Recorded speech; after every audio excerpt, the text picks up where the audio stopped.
Bonjour tout le monde. Dans cette petite vidéo, je vais vous parler rapidement, vous faire une petite présentation de HRD Ham Radio Deluxe, que beaucoup de radioamateurs connaissent. C'est un programme qui est très connu, donc je vais vous faire une petite présentation rapide.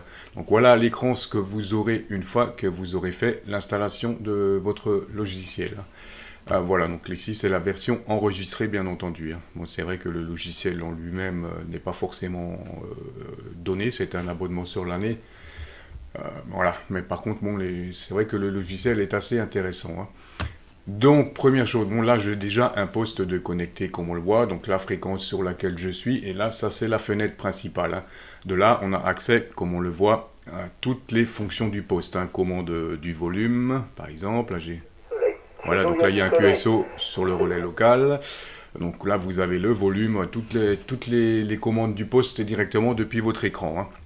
Voilà, donc au démarrage après l'installation du logiciel, vous aurez en premier lieu cette petite fenêtre qui va s'ouvrir. Donc là, comme on le voit, j'ai déjà fait la connexion avec mon FT 991. Voilà, donc une fois que vous avez fait ça, vous cochez si vous voulez plus, parce qu'à chaque lancement de logiciel, vous avez cette fenêtre qui va s'ouvrir. Donc ça, c'est intéressant si vous avez plusieurs postes, par exemple, reliés à votre ordinateur. Donc là, vous pouvez sélectionner le poste que vous voulez et ensuite faire connexion. Voilà. Par contre, si vous n'avez qu'un seul poste de branché sur l'ordinateur, donc vous pouvez cocher cette petite case et le logiciel se lancera automatiquement. Vous n'aurez plus cette fenêtre qui s'ouvre. Et si par exemple vous voulez lancer un logiciel directement au lancement du programme, donc là pareil, auto-start, et vous sélectionnez ce que vous voulez. Si vous voulez lancer le suivi de satellite, votre carnet de trafic, etc., ce que vous voulez ouvrir tout de suite, vous cochez et ça va s'ouvrir automatiquement au lancement. Voilà un petit peu. Donc pour créer une nouvelle connexion, c'est pas bien compliqué, vous faites tout simplement nouveau, donc vous choisissez la marque du poste, le poste en lui-même, le port de connexion. Voilà, donc là pour le port de connexion, vous allez tout simplement sur votre gestionnaire de périphériques, les ports COM, et comme on le voit chez moi, donc là Silicon Labs Dual, donc c'est le port 7 et le port 8 qui sont dédiés à mon F191. Voilà, donc c'est le port 8 dans mon cas qu'il faut sélectionner pour que ça fonctionne. Voilà, donc une fois que vous avez fait ça, il vous suffit donc soit de cocher cette petite case pour que vous n'ayez plus cette fenêtre, ou et ensuite de faire connect. Et vous aurez accès directement à toutes les fonctions du logiciel. Donc comme je vous ai dit, là on est sur la fenêtre d'accueil qui vous permet de gérer votre poste, de gérer la bande, etc. Tout se sélectionne depuis cette fenêtre. Ensuite, au niveau des options, bon, on a différentes options que je vais vous présenter au fur et à mesure.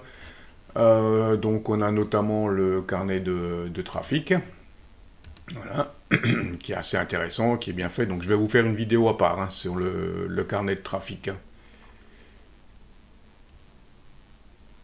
Voilà. Donc on a le carnet de trafic. Ensuite, on a donc notre suivi de satellite. Satellite, voilà, qui va nous permettre de suivre les satellites en direct. Donc là, je vous ferai également une petite vidéo sur le sujet. Mais c'est un logiciel assez génial. Et ensuite, on a également une partie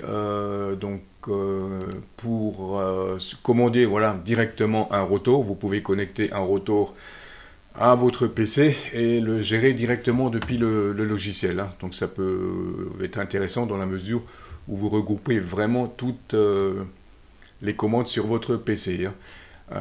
Voilà un petit peu pour Bon, il y a beaucoup d'autres options, mais je ne suis pas encore rentré dans tous les détails.